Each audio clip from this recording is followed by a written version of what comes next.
Bueno, y cuán deleitoso es habitar los hermanos juntos en armonía, dice el Salmo. El Señor en su palabra nos da el gozo de estar unánimes juntos a pesar de las circunstancias que estamos viviendo en nuestro tiempo de pandemia, de coronavirus. Y damos gracias al Señor porque nos da esa oportunidad en este día de estar por este medio juntos en la armonía del Señor. Damos gracias a Dios por la bendición que tenemos de ser sus hijos y de estar siendo criados por el Señor como sus hijos, porque Él nos sigue criando. Es lo que Él está haciendo con su pueblo, la iglesia.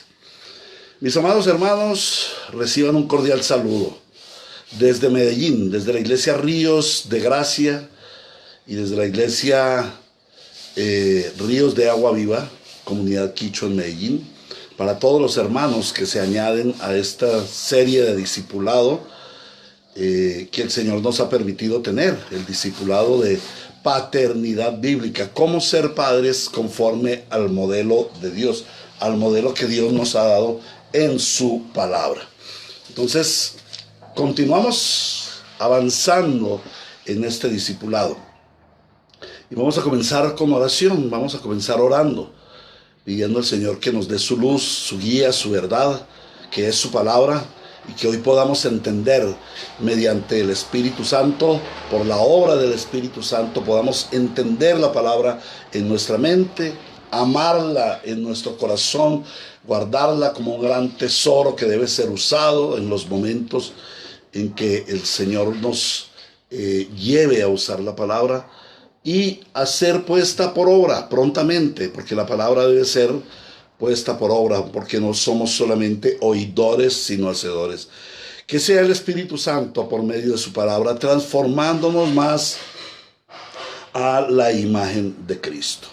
Inclinamos pues nuestro rostro en oración y suplicamos al Señor su presencia en nuestras vidas en este día. Amado Rey, amado Dios, Padre nuestro que habitas en las alturas, en la majestad de tu gloria, Dios majestuoso, Dios glorioso, Dios justo y veraz, Dios que cabalgas sobre las alas de los vientos y haces de los ángeles tus mensajeros.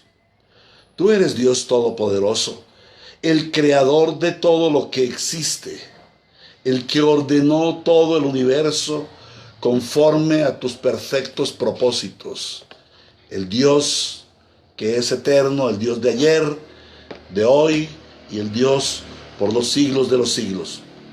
Eres el Dios de tu iglesia, eres el Dios de tu pueblo, nuestro Dios, y por eso invocamos tu nombre, y por eso buscamos tu rostro, y por eso clamamos, nos des tu palabra, para que por tu palabra podamos caminar el camino de vida eterna, el retorno a la casa de nuestro Padre. A ti, Señor, queremos darte la gloria en este día, y la alabanza y todo el poder y la justicia y la verdad y todo lo que a ti pertenece, y nos queremos consagrar a ti para que tu reino sea una realidad en nuestras vidas. Te damos gracias porque nos has dado el privilegio de ser padres, y clamamos, Señor, que nos des la paternidad conforme al modelo bíblico, que nos des la paternidad conforme a tu diseño, que nos enseñes cada día a ser más padres como tú eres Padre en nosotros. Te bendecimos, Señor, adoramos y glorificamos tu nombre, y te damos las gracias en Jesucristo, tu Hijo amado, quien es nuestro Rey, quien es nuestro Redentor. La gloria sea a Dios por siempre en su iglesia. Amén y amén.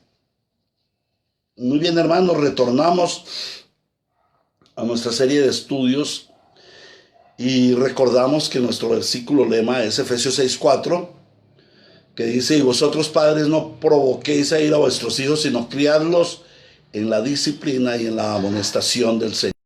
Vosotros, padres, no exasperéis a vuestros hijos, sino criadlos en las disciplinas, en las enseñanzas del Señor. Eso es lo que estamos aprendiendo.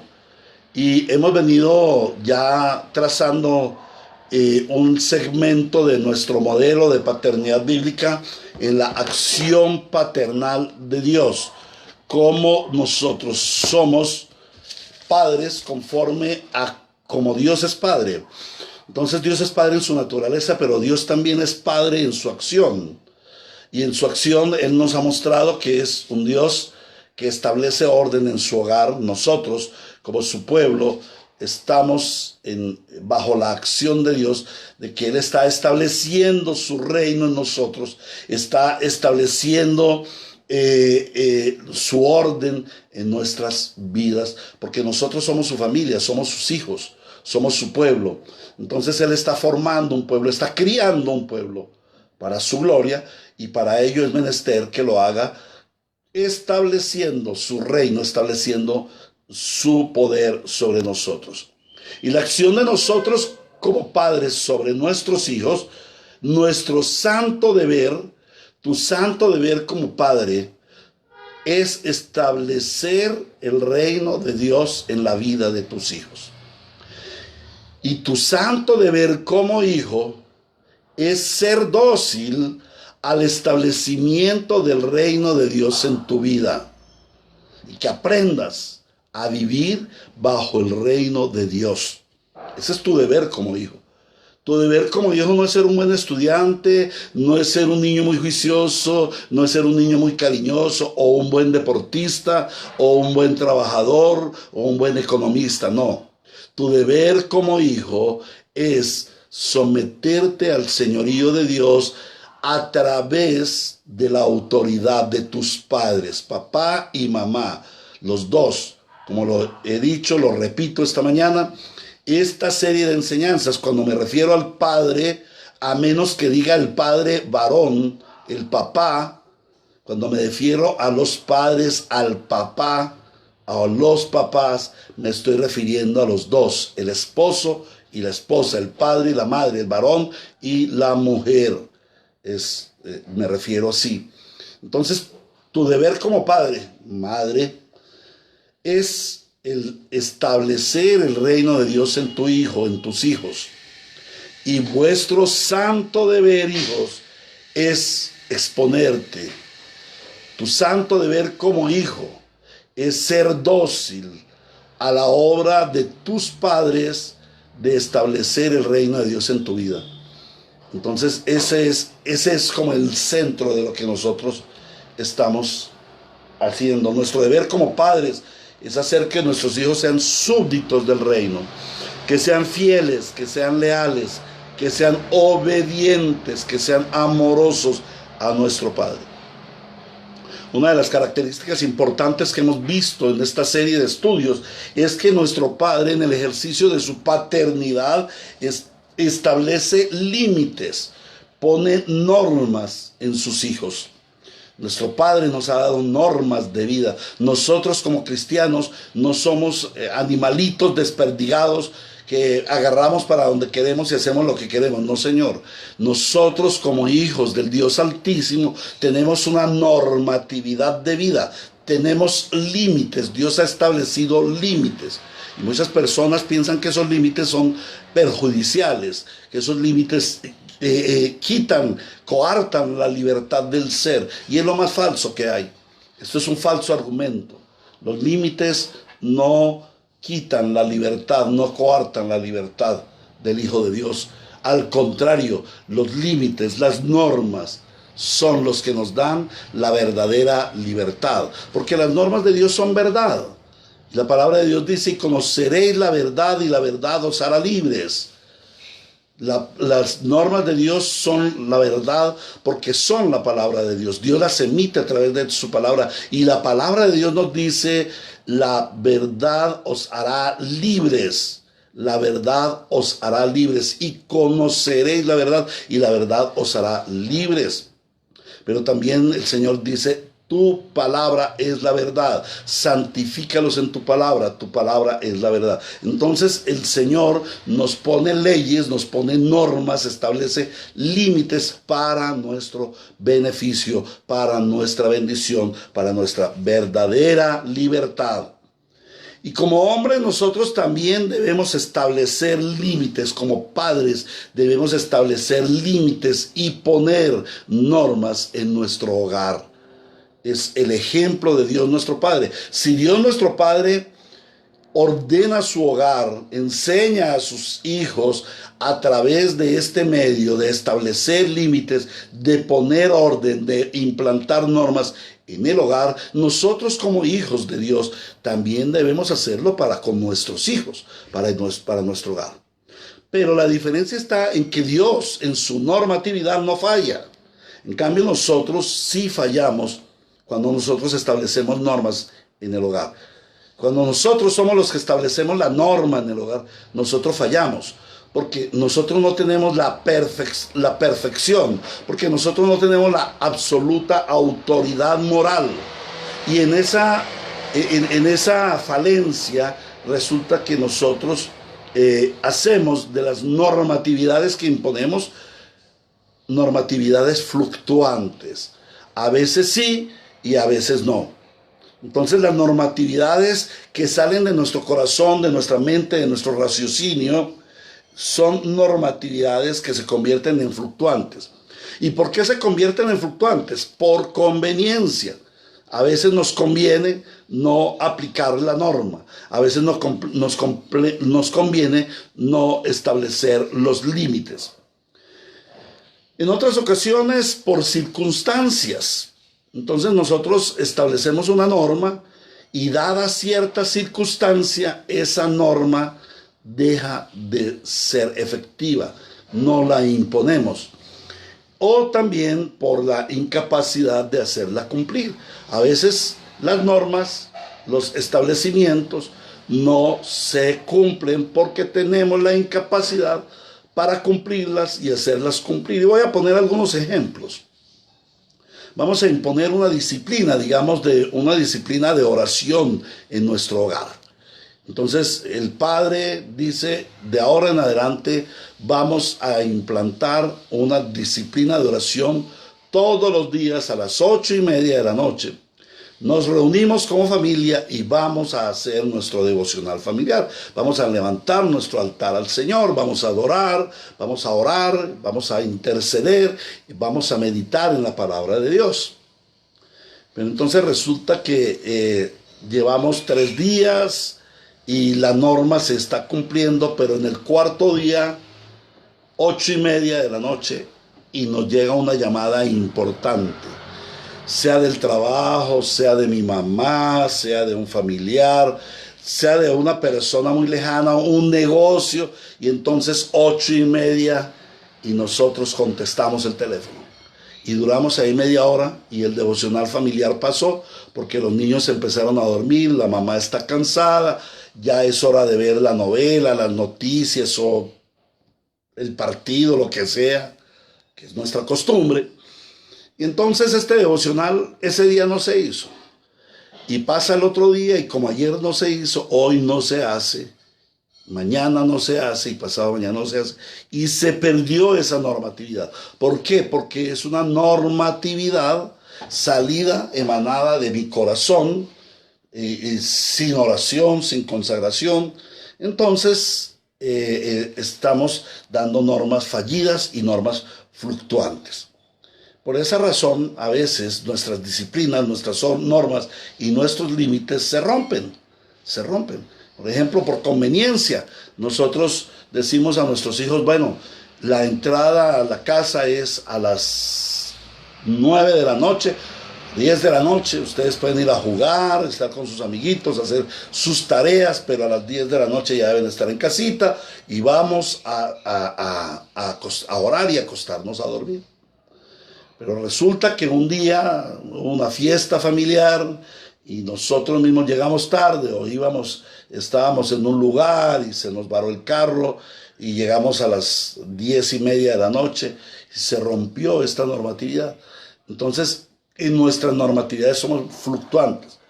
Por ello, como padres, debemos establecer en nuestro hogar normas y límites inamovibles, perfectos, los inamovibles, santos que Dios nos ha dado en su palabra. Amén.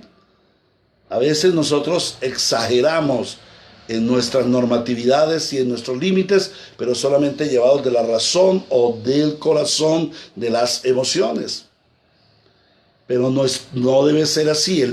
Los padres debemos establecer normas, debemos establecer límites inamovibles, o sea, provenientes de nuestro Padre a través de la palabra de Dios. Y es lo que venimos enseñando a través de esta serie del establecimiento de la acción paternal de Dios a través de la ley moral. Cómo Dios establece normas, establece límites a través de su santa ley moral. Y su santa ley moral es inamovible, no es negociable. Entonces, como padres tenemos el santo deber de establecer en nuestro hogar las normas y los límites de la santa ley de Dios. Hemos venido contemplando, ya llevamos 8 mandamientos. Ayer estuvimos viendo no hurtarás. Hoy contemplaremos el 9º mandamiento. No hablarás contra tu prójimo falso testimonio. No hablarás contra tu prójimo falso testimonio. Entonces aquí está la orden, una orden perentoria, como lo hemos dicho, tiene una implicación negativa. Comienza por un no hagas esto. No hagas, no de falso testimonio, no mientas, en una reducción de la palabra, aunque el término que nos habla la palabra es mucho más amplio. No es simplemente no mentirás, porque a eso nos limitamos. Y como el Señor Jesucristo lo dijo a sus discípulos allá en Mateo capítulo 5, ustedes han oído decir, pero yo les digo. No, nosotros tradicionalmente hemos oído decir, el mandamiento es no mentirás, pero no. El Señor nos dice, el mandamiento es no hablarás contra tu prójimo falso testimonio. Y ello incluye la mentira.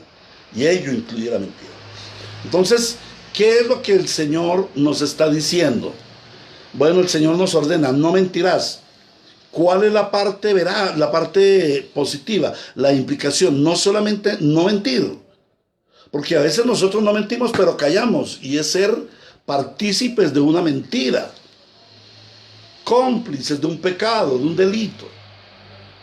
Señor, usted vio cómo vino el asesino y mató a esa persona. Y yo no digo nada. Con mi testimonio no cuenten. Ahí no estás mintiendo. Pero sí estás faltando a la verdad. Entonces el Señor dice, no hablarás contra tu prójimo falso testimonio, no mentirás, pero eso implica, sé veraz, sé testigo veraz. No tienes que mentir, no tienes que engañar. Entonces el Señor nos da ese mandamiento. ¿Por qué el Señor nos da el mandamiento de no mentir? Bueno, porque este es un ataque aleve contra Dios. Jesucristo dice en Juan 14:6, yo soy el camino y la verdad. La verdad no es lo que nosotros decimos o hablamos. La verdad es una persona. La verdad es Dios, Dios el Padre, Dios el Hijo, Dios el Espíritu Santo es la verdad, porque Dios es veraz, Dios no miente, no es hombre para mentir, ni hijo de hombre para arrepentirse. Dios es veraz, nuestro Dios es veraz. Por eso el mentir es pecado, porque es un ataque aleve. Es un ataque aleve contra Dios, es un ataque aleve que destruye las relaciones. Es un ataque que destruye las relaciones. Y esa es la gravedad, que este ataque a Dios destruyó la relación entre Dios y el hombre. ¿En dónde comienza la mentira? En Génesis capítulo 3. La causa del pecado fue la mentira. Una mentira tras de otra mentira, porque es que ese es el problema de la mentira. la mentira viniera sola no habría problema. Hay un dicho, no sé si ya es generalizado, pero por lo menos aquí en Colombia se dice, el que miente roba y el que roba mata. Esto quiere decir que el pecado de la mentira es tan grave, que se convierte en una bola de nieve. Porque para poder sostener una mentira es necesario robar. Y para sostener una mentira es necesario matar. Se llega hasta la muerte, hasta matar, para sostener una mentira. Entonces, por eso es la gravedad de la mentira. La gravedad. Miren cómo comienza todo en el Génesis.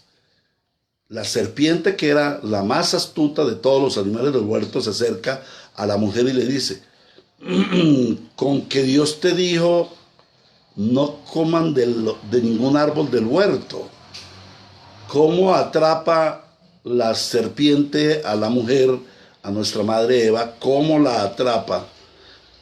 Para establecer un diálogo perverso, con una mentira. Y a Eva le llama la atención la mentira, y ella cree que va a defender la verdad, pero no lo hace de una manera correcta. Ella dice, no, no es cierto. No, Dios nos ha dicho que de todos los árboles del huerto nosotros podemos comer, mas del árbol del conocimiento del bien y del mal no lo tocaréis, ni comeréis, porque ciertamente moriréis. Esto es correcto, esta era la verdad. Eva dijo la verdad, pero no actuó con la verdad. Porque esas palabras no las debiera haber dicho Eva, porque el Señor había puesto a Adán como cabeza de la familia. Y ella debió haber llamado a su esposo y haberle dicho, enfrente usted a la serpiente, que es la cabeza del hogar, y dígale la verdad a esta mentirosa, porque la palabra de Dios dice que el diablo es mentiroso desde el principio. La primera mentira proviene del diablo, es lo que nosotros vemos en el Génesis, capítulo 3. Allí el diablo viene a atacar a Dios y atacar a Adán y a Eva con una mentira, con que Dios les dijo. Pero luego el diablo le dice, no, Eva, eso no es cierto, no es verdad. Lo que pasa es que Dios sabe bien que si ustedes comen del árbol, del fruto, del bien y del mal, ustedes van a ser como Dios. Conocerán el bien y el mal y serán como Dios. ¡Qué gran mentira! Ya el Señor les había dicho que los había hecho a su imagen y a su semejanza. Ellos no necesitaban ser como Dios. Ya eran portadores de la imagen y de la semejanza de Dios. Entonces, ¿qué hace la serpiente? Con una mentira conduce a otro pecado, que es el siguiente. Codiciarás.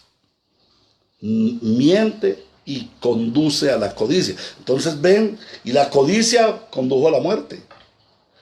Mira, vino la mentira, la mujer cayó en la mentira, obedeció a la mentira y robó. ¿Qué se robó? Lo que era propiedad divina, lo que Dios le había dicho, no comas de este árbol. Agredió la orden de Dios, desobedeció, robando. Pero luego de también se llenó de codicia. Llenándose de codicia, robó.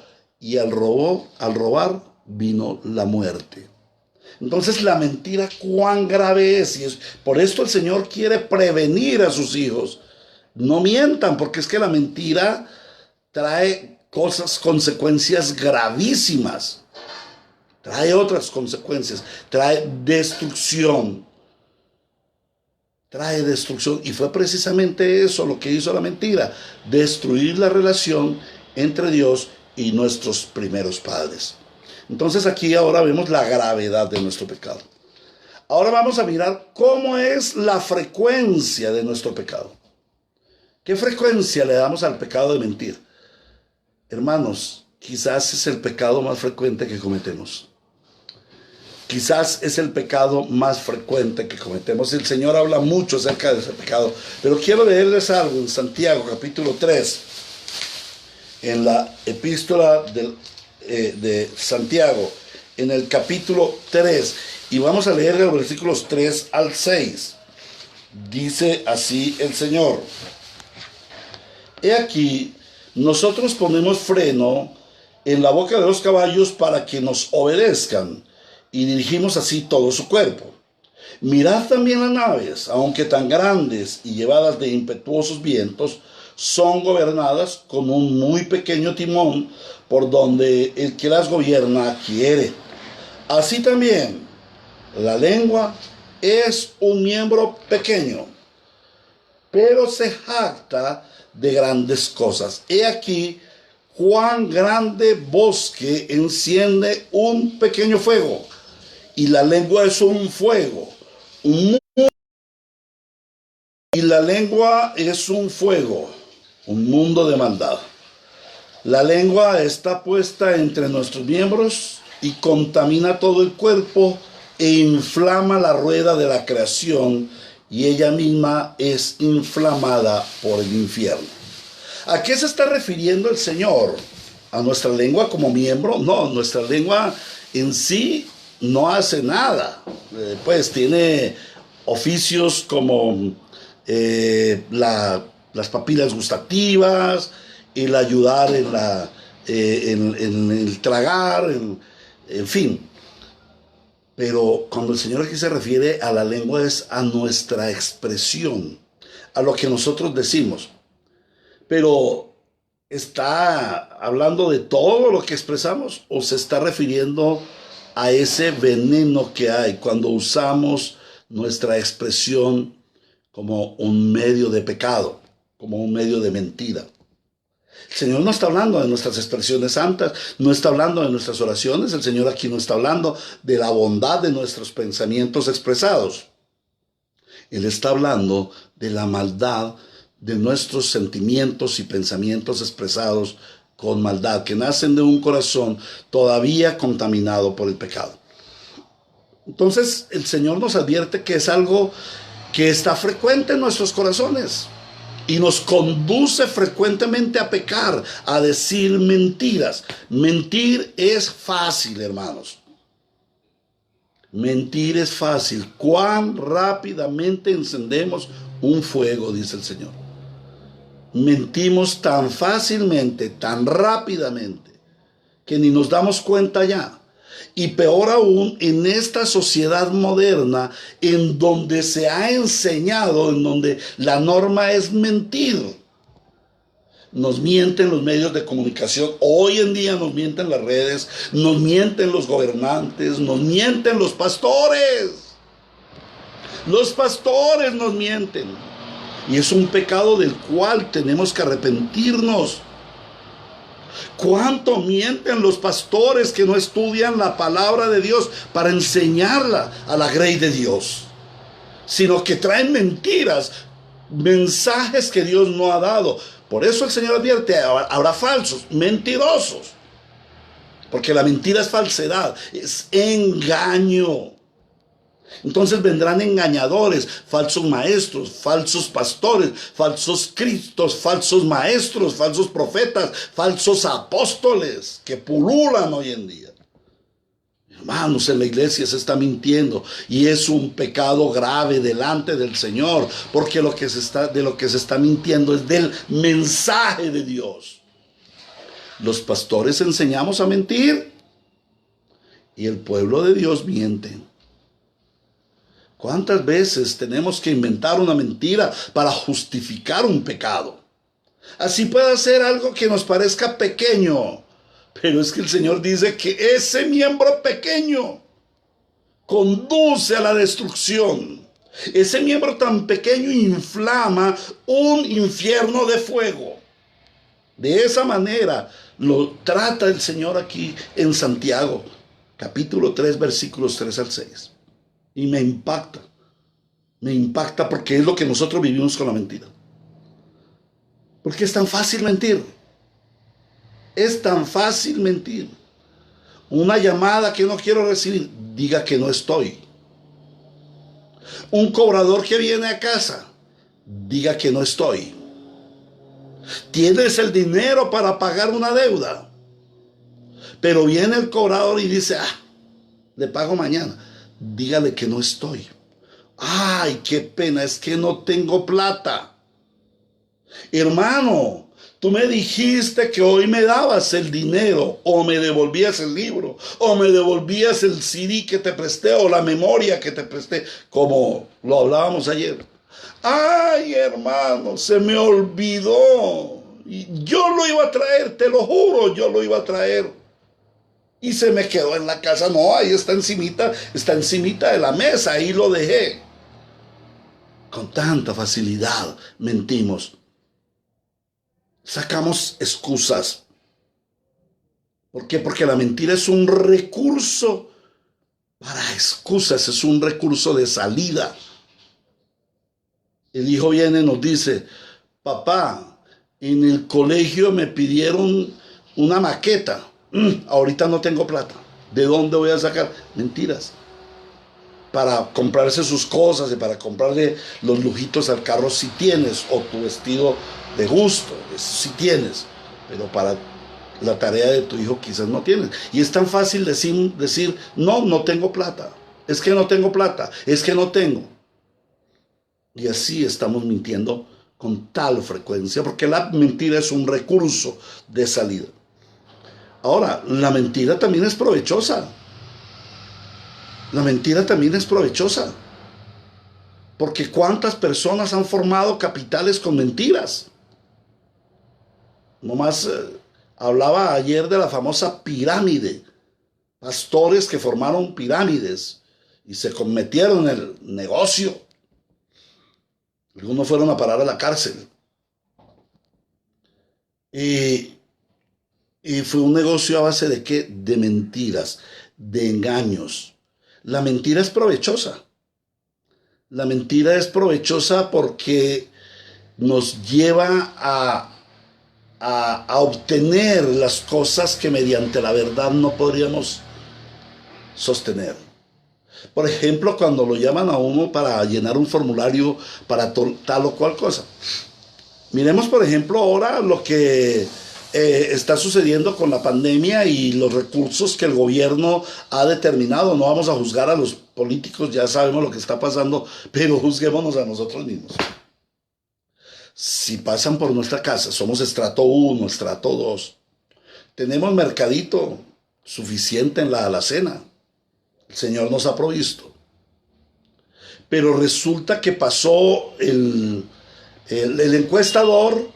Mire, es que vamos a traer, que hay mercados, y no sé qué. Uno para mí. Y bueno, aquí somos 2 familias. De pronto te formas una familia donde no la hay. ¿Cuánto mentimos? ¿Cuánto estamos dispuestos a mentir por nuestro provecho? ¿Cuánto estamos expuestos a engañar a nuestro prójimo? Por eso la palabra no dice simplemente no mentirás, sino no darás falso testimonio contra tu prójimo. Y cuando tú vienes a tu hermano y le dices, hermanito, hazme un favor, es que tú que tienes dinero y a mí el Señor me ha mostrado que tú me puedes ayudar y yo he orado para que el Señor te bendiga. Esto lo he escuchado, yo no estoy mintiendo. Ay, hermanito, tú que tienes dinero, yo he orado al Señor y el Señor me ha mostrado que venga a ti, que tú eres muy misericordioso, yo necesito 10 millones de plante para un negocio. Y en cuanto yo pueda, te los devuelvo. Y saben una cosa, nunca los devuelven. ¿Por qué? Porque su propósito era engañar a los hermanos. Era engañar a los hermanos. ¿Cuántas veces en las iglesias se toman ofrendas extras con fines definidos y se engaña a los hermanos y no se usa dinero? No se usa ese dinero en los fines definidos, en los propósitos definidos. Hermanos, somos de pésimo testimonio respecto de la verdad. Mentimos por nuestro provecho. Mentimos en nuestros negocios, porque es provechoso para los negocios.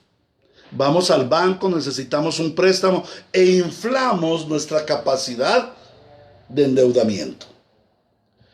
Estamos pasando una hoja de vida y tenemos que mentir respecto de nuestras capacidades para desempeñar el cargo que nos están solicitando. Nos estamos presentando ante la novia, ante una muchacha que nos gusta. Y entonces nos inflamos y mentimos respecto de nuestro carácter, respecto de nuestra forma de ser.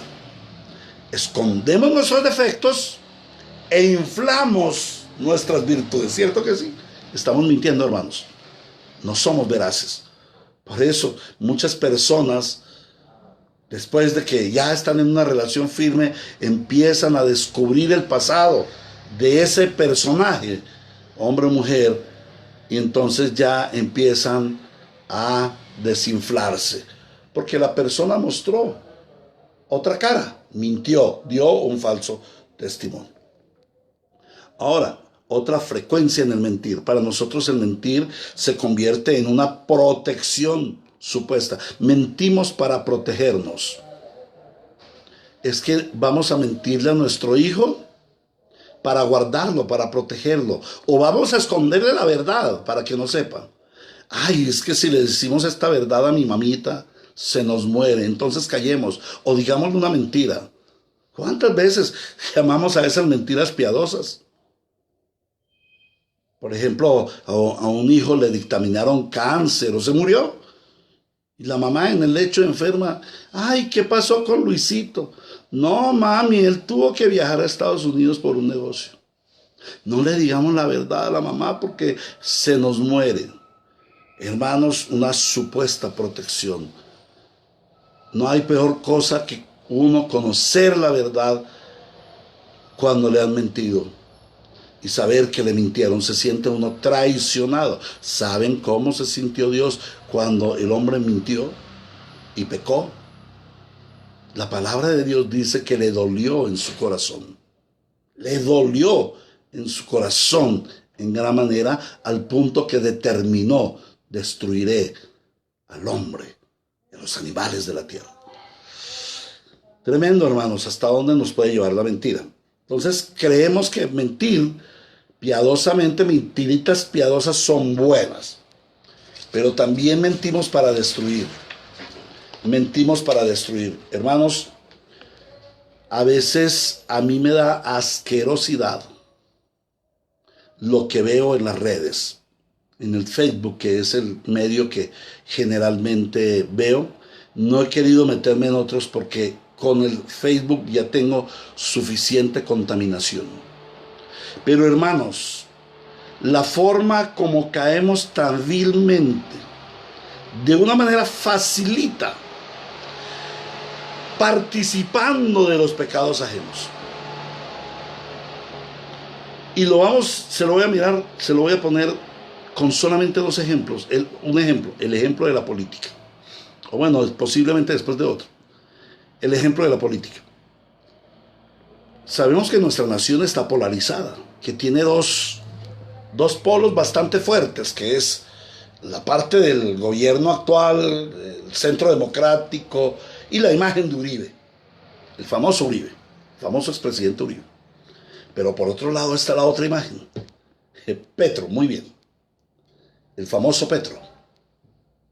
Entonces resulta que si el creyente o supuesto creyente es del lado de Uribe, entonces habla las pestes de Petro. Y en cuanto salió que Petro tuiteó que tal en contra de tal cosa, que no sé, que salió la vacuna y que Petro dice que no se vacunen contra el coronavirus, inmediatamente, ¡pam!, lo compartimos. Y eso se multiplica. Por ejemplo, si tú estás compartiendo este video, y te ruego el favor, debieras compartirlo.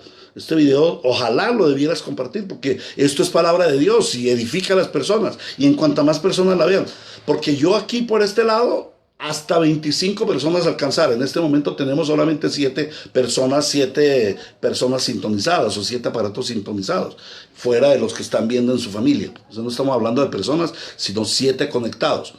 Pero ¿cuántos ha conectado por parte, por ejemplo, la hermana Ángela, que inmediatamente da el compartir, o el hermano Mauricio? Entonces ellos tienen alcance hasta otras 25 personas, que lo vean 10.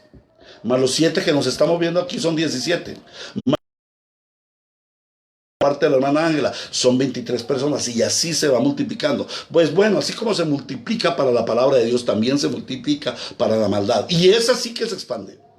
Porque inmediatamente otro de la misma línea vio lo mismo y ¡pum! Se creyendo, se impío, dele y dele y dele. Y en horas, por eso se llama que se volvió viral. Se convirtió en un virus. Se contaminó inmediatamente.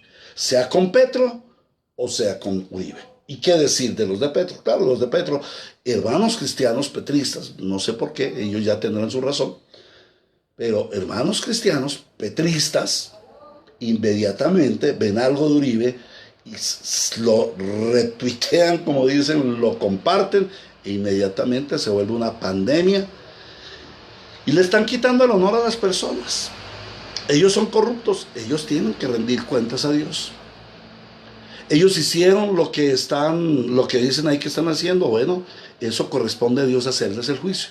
Pero resulta que la mentira, como les dije, es una bola de nieve, se va creciendo, se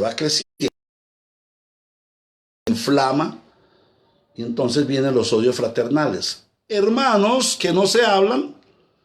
Yo he tenido hermanos que me han quitado su amistad del Face porque he compartido algo que pertenece a la línea de otro, de Uribe, por ejemplo. Entonces resultó que a mí me llamó la atención algo y yo lo comparto. Y entonces tal persona dice, no, yo no, este pastor es que uribista o petrista, lo quito, le quito la amistad. Bueno, hermanos, ¿hasta dónde llegan estas manipulaciones y estas mentiras? Entonces, ¿qué tan frecuente? Ahora, ¿cuáles son nuestras formas de mentir? Hay una forma cotidiana, las mentiras que decimos cotidianamente. Las mentiras como el diga que no estoy. En este momento no tengo plata, no le puedo dar. Mentiras cotidianas, se están dando a través de todo el día. Otra forma es la inexactitud de la verdad. Mentir no es solamente decir mentiras, mentir es también dar verdades inexactas. Dar verdades inexactas. O lo que llamamos verdades a medias. Para manipulación. Para manipulación. Son verdades a medias. ¿Qué verdades a medias estamos diciendo? Frecuentemente lo decimos. Verdades a medias. No decimos la total verdad. También en la complicidad de un rumor, lo que les estaba diciendo ahorita, de que cuando oímos un rumor, lo multiplicamos. Y entonces, imagínense que ayer mataron a 5 personas en una masacre en tal parte. Y cuando nosotros vamos a ver, ya son 20, porque la multiplicación, mataron a 6, mataron a 10. Un rumor que se convierte en complicidad. La murmuración. Mira que el mandamiento no dice no solamente no mintáis. El mandamiento dice no mentir. El mandamiento dice no darás falso testimonio contra tu prójimo. No dice contra tu hermano, dice contra tu prójimo. Y eso incluye el impío. ¿Cuántos falsos testimonios, por ejemplo, damos de los políticos? Porque nos gustó un post, lo reproducimos porque nos llama la atención, y entonces dañamos la honra, dañamos la imagen de una persona. Hacemos juicios sin nosotros ser jueces. Entonces hacemos murmuración contra el prójimo. También calumniamos a las personas. A sabiendas inventamos cosas de ellos. ¿Para qué? Para hacerles daño. Las adulaciones. ¿Qué otra situación de la mentira?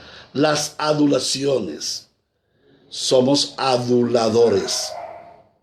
Y se nos ha enseñado en esta nueva forma de comunicar, en esta política agradable que tenemos hoy en día, de ser diplomáticos. Nosotros no le podemos decir a una persona pecadora, porque esto es una forma mala, es ofensivo decirle a alguien usted ha pecado, usted ha mentido, usted ha robado, usted ha dado falso testimonio. No, hay que adular a la persona. y darle epítetos que no le corresponden. Ay, usted que es tan inteligente, usted que es tan querido. Cuando llegan a la casa, dicen, uy, qué gente esa persona sí es mala. Y en la casa dicen, uy, me va a tocar ir a pedirle prestado a fulano de tal, con lo tacaño que es, con lo mala gente que es, con lo agiotista que es. Pero se van y le dicen, ay, don fulano, usted que es tan bella persona, que Dios lo ha bendecido tanto, con tantos recursos, y lo adulan. La adulación es pecado, es mentira. Como les decía ahora también, otra forma es el callar. Ver las cosas y dejarlas pasar. Callar, no somos participantes. Y una de las cosas, por ejemplo, que quiero llamar la atención de la iglesia y quiero enfatizar en esto, por ejemplo, en el aborto. El aborto. El aborto es algo que la iglesia debe desenmascarar. El aborto debe ser combatido porque es un pecado terrible. La muerte de niños indefensos. No estoy hablando de niños inocentes porque sabemos que todos fuimos engendrados en pecado. Pero sí son niños indefensos. Injustamente se les mata, sin derecho a nada. Se les asesina de una forma terrible. Y la iglesia calla. Los cristianos callan. Yo no me meto en eso, hermano. Yo no me meto en eso. Yo callo, yo silencio. Usted ve un delito, cuidado con ir a decir algo. Después lo matan. Usted no puede decir que fue testigo de nada. Eso es pecado. Es callar algo que tú has visto. La pregunta es, ¿y hay mentiras buenas? Surge la pregunta, ¿hay mentiras? ¿Habrán mentiras buenas? ¿Silencios buenos? Pues no, hermanos, la mentira siempre debe ser atacada. Ahora, nuestros hijos aprenden a mentir de una forma tan fácil. En su naturaleza pecaminosa ya vienen con el chip de mentir. Tú no tienes que enseñarle a tu hijo a mentir. A mí nadie me enseñó, mi mamá nunca llegó y me llamó y me dijo, mi hijo, siéntese, esta es la forma de mentir. No, ya en mí venía la naturaleza de mentir. Por defensa, por pecado. Tenemos la naturaleza pecaminosa y esa naturaleza pecaminosa nos trae a mentir. Ese remanente del pecado nos trae a mentir. Pero también lo hacemos, por ejemplo, el ejemplo paternal, el ejemplo de las comunicaciones de hoy en día. Cómo la mentira... Ver programas que mienten frecuentemente, las novelas, los seriados, programas en donde la mentira es alabada. Observen ustedes los seriados, las novelas que ven, cómo las mentiras son alabadas. Hay unos programas, los dominicales, no sé, Séptimo Día, no acostumbro a verlos mucho, pero resulta que ellos vienen a ser paladines de la verdad. Y resulta que cuando nosotros vamos a investigar, la verdad resulta ser grandes mentiras. Están haciendo defensa de lo indefendible a veces. Hay que tener cuidado con esto. ¿Qué ejemplo le estamos dando a nuestros hijos?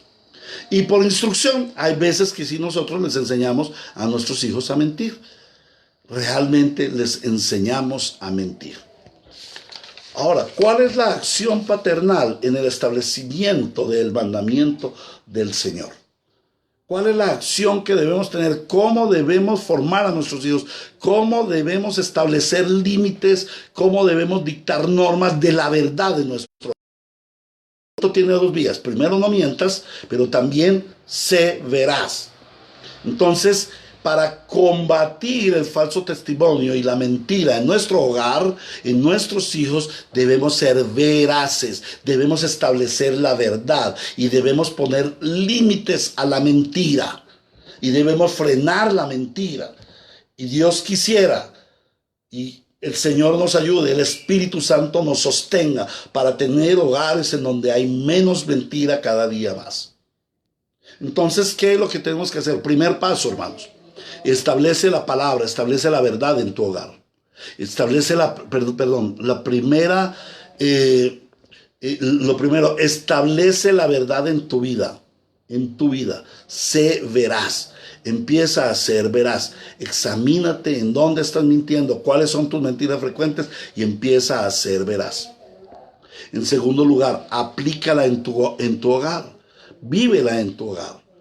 Sé veraz, pero haz que tu hogar sea veraz. Y enséñale a tus hijos a ser veraces.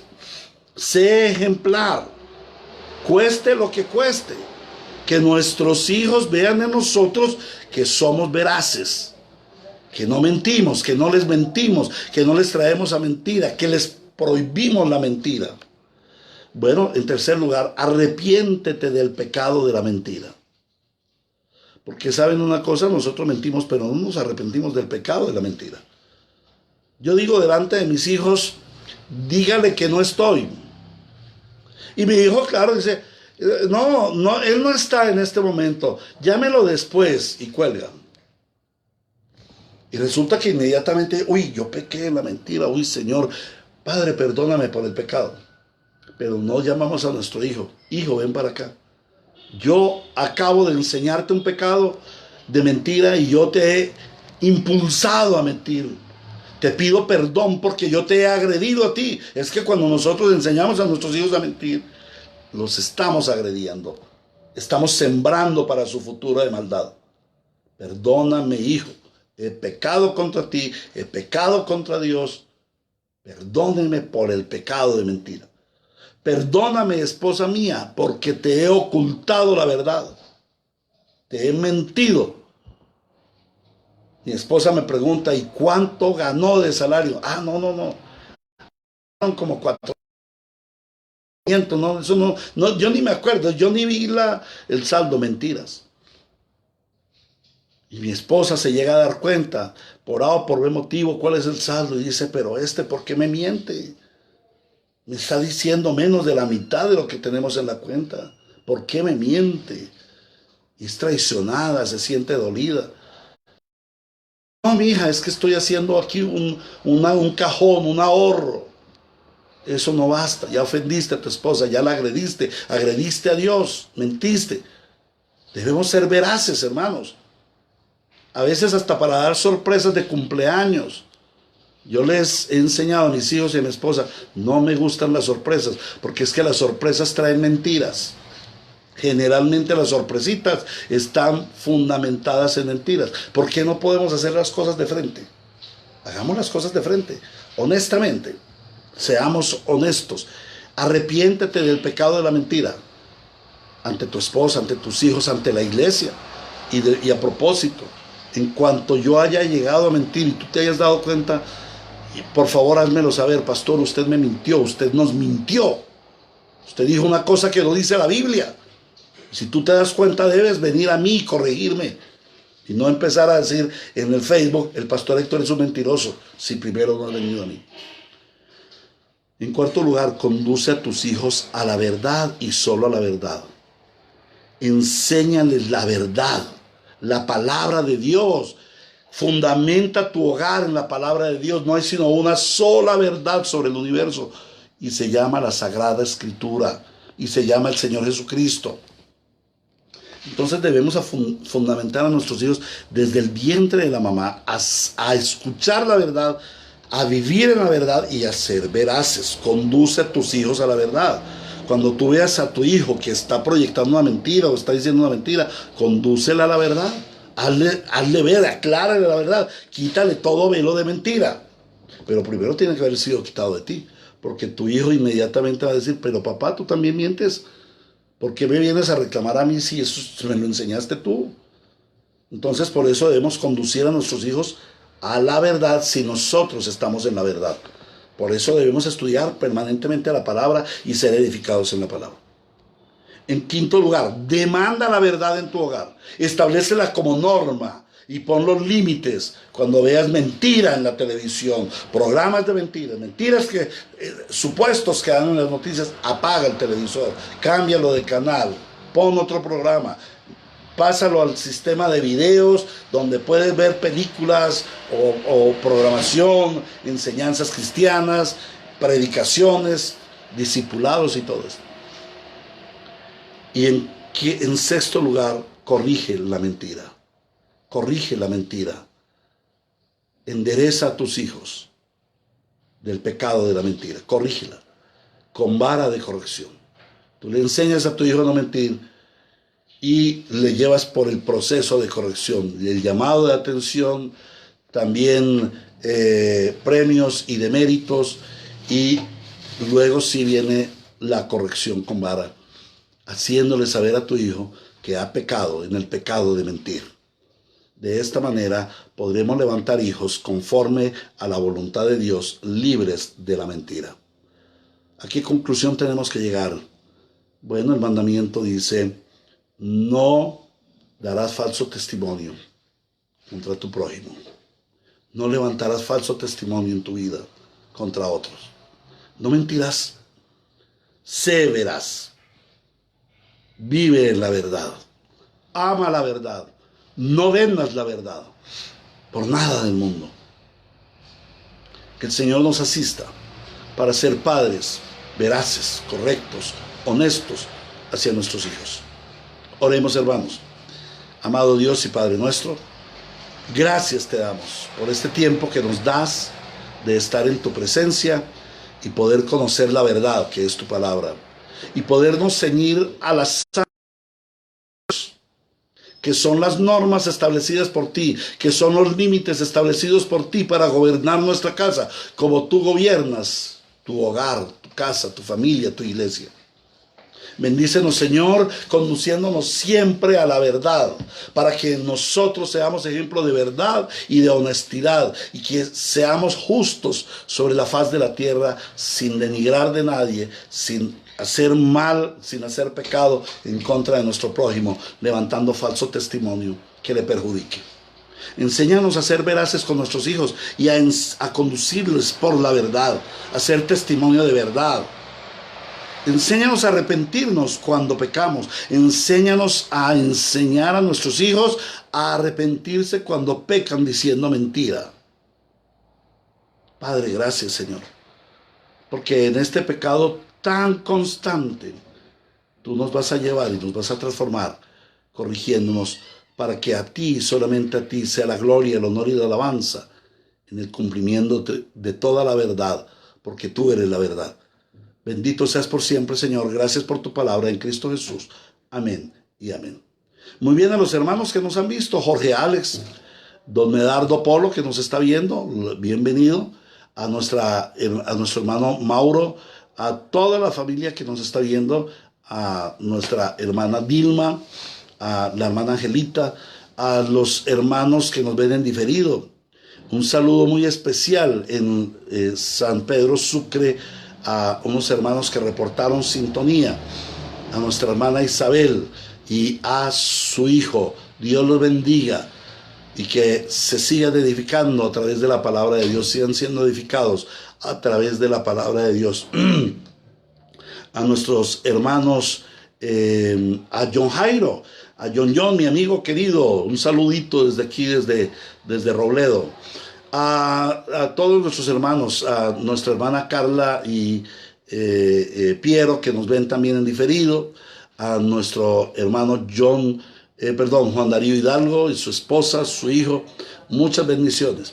Que el Señor les guarde, que el Señor les dé un día lleno de su plenitud en Cristo, y que seamos honestos y veraces. Hasta el lunes a las 9 de la mañana. Nos vemos por esta discipulado. El domingo para la comunidad quichua, 8:30 de la mañana, nuestro culto al Señor.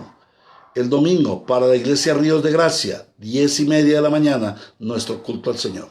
Que tengan un buen día en la presencia del Señor. Amén y amén.